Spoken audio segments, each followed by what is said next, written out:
History made. Gauff matches Davenport and Serena with 3 consecutive 30-plus hard-court win seasons. The desert wind whispered across the gleaming surface of the Dubai tennis complex as Coco Gauff stepped onto the court. The lights were blinding, the crowd deafening, and the air itself seemed excited, alive with the kind of energy that happens only when history is near. For the world, this was just another quarterfinal match. For Coco Gauff, this was destiny unfolding. She tightened her ponytail, adjusted the beads on her bracelet, and whispered a quiet prayer. She wasn't thinking about money, rankings, or even trophies. She was thinking about legacy, the kind that lasts decades, the kind children study in sports books. Tonight, Coco stood on the brink of something monumental. If she won this match, she would reach 30-plus hard-court victories for the 3rd consecutive season, becoming only the 3rd woman in tennis history to do so alongside Lindsay Davenport and Serena Williams. That was not just a stat. That was a crown, one earned through sweat, pain, and unbreakable will. The reality behind the achievement. 3 consecutive years of 30-plus wins on hard courts sounds simple on paper. It isn't. It means months of travel, uncountable practice hours, playing through self-doubt, playing through expectations, playing through pressure that could suffocate lesser athletes. Coco remembered all of it. She remembered the ankle injury that almost derailed her 2023 season. She remembered the heartbreak loss in Melbourne in 2024. She remembered crying into her father's chest when her game dipped in mid-2025. Each season demanded more from her, more focus, more patience, more resilience. Most people saw only the wins. Coco remembered every bruise. Before the match, a mind in storm and sunrise.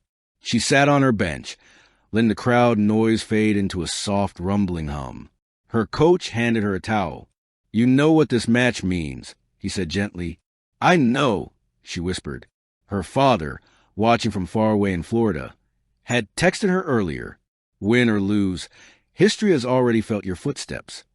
But she wanted it, not for the headlines. For the girl she used to be, small, eager, and full of impossible dreams. For the records she admired growing up.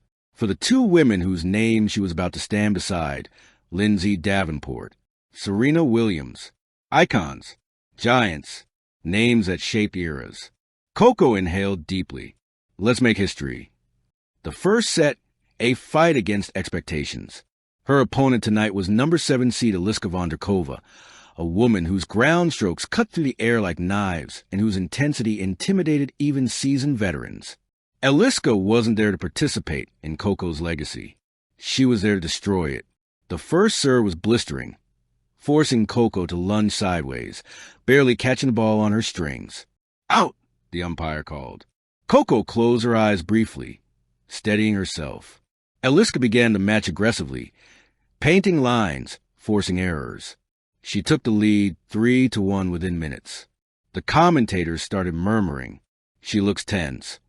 Maybe the history pressure is too much. Gauff needs to settle." But Coco wasn't afraid. She was thinking, adjusting, learning her opponent's rhythm. Tennis wasn't just power. It was problem-solving under fire. At 3-2, Coco broke serve with an inside-out forehand that landed so cleanly the crowd gasped. "That's the Gauff forehand we know," one commentator whispered. At 3-3, she raised her level, serves deeper, returned sharper, footwork lighter. She took the set 6-4 with a magical backhand down the line that kissed the chalk. The crowd roared, but Coco didn't smile yet. She wasn't done. The second set, the weight of legends. The pressure thickened. At 1-1, Coco looked up at the big screen, where her season stats flashed in golden letters. Hardcourt wins this season, 29. The audience gasped. They realized what was at stake. For a split second, Coco felt it. The enormity of the moment. The legacy of Davenport. The thunder of Serena. She remembered the first time she met Serena at age 12, her voice quivering as she said hello. Serena knelt down and said, "You're going to break things people think are unbreakable." Coco carried those words like armor. But Eliska was not backing down. She pushed harder, painting corners, hitting deep, dragging Coco back and forth. At 3-3, the rallies became wars. One rally lasted 27 strokes. Coco defending, Eliska attacking, the crowd shouting with each shot. Coco ended it with a forehand winner so powerful that Eliska froze mid-step. The stadium erupted. Her coach placed his hand over his heart. Her mother wiped tears. Coco clenched her fist, eyes burning with purpose. The point that defined the season. At 5-4, Coco stepped up to serve for the match. History stood on the other side of the net. She bounced the ball 3 times. Her heartbeat was loud. Her fingertips tingled. Please, she thought, let me finish this. First serve, a bullet down the tee fault. Second serve, deep, spinning wide. Eliska attacked it, sending a rocket cross-court. Coco sprinted, reaching it by a miracle, floating a defensive lob. Eliska stepped in for a winner. The crowd held its breath. Eliska swung and missed.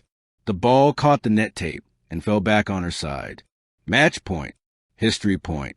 Coco exhaled, tossed the ball. Served wide, perfect. Eliska returned it short. Coco charged, hit a forehand with everything she had. The ball skidded into the corner. Winner. The court interview, the moment that captured the world. When the interviewer handed her the microphone, Coco paused, trying to steady her breath. Coco, he said, you've just joined one of the most elite clubs in tennis history. Only Lindsay Davenport and Serena Williams have done what you've done. How does it feel? Coco looked out at the crowd, thousands of faces glowing with pride, and then up at the night sky. It feels like I'm standing on the shoulders of giants, she said softly. The crowd roared. I grew up watching Serena and dreaming. Davenport was a legend before I even picked up a racket. To have my name mentioned next to theirs, it doesn't feel real. Her voice cracked. But I want young girls watching, girls who look like me, girls who don't look like me, to know you're allowed to chase big dreams. You're allowed to break records. You're allowed to define your own story. She pressed a hand to her heart. Tonight wasn't about numbers. Tonight was about belief. After the match, the quiet triumph. Later that night, long after the stadium emptied, Coco sat alone in her hotel room. Her phone buzzed with hundreds of messages from friends, fans, athletes, even a short note from Serena herself. Welcome to the club. Keep climbing. Coco smiled so wide her cheeks hurt. She walked to a window and looked out at the glowing city lights. 3 seasons, 3 years, 3 battles against the world, against expectations, against herself. And she emerged again and again, not unscarred but unbroken. She had joined an elite lineage. Davenport, Serena, Gauff, names carved into tennis eternity. But as she gazed into the night, she whispered something the cameras didn't hear. This is not the peak. This is the beginning. And somewhere around the world, little girls slept with tennis rackets beside their beds, dreaming of Coco, of courage, of limitless futures. Her victory tonight had reached far beyond the court. It had reached hearts. And history, once again, made space for her name. Thank you for watching. Please don't forget to hit the subscribe button, like, and share. Till next time.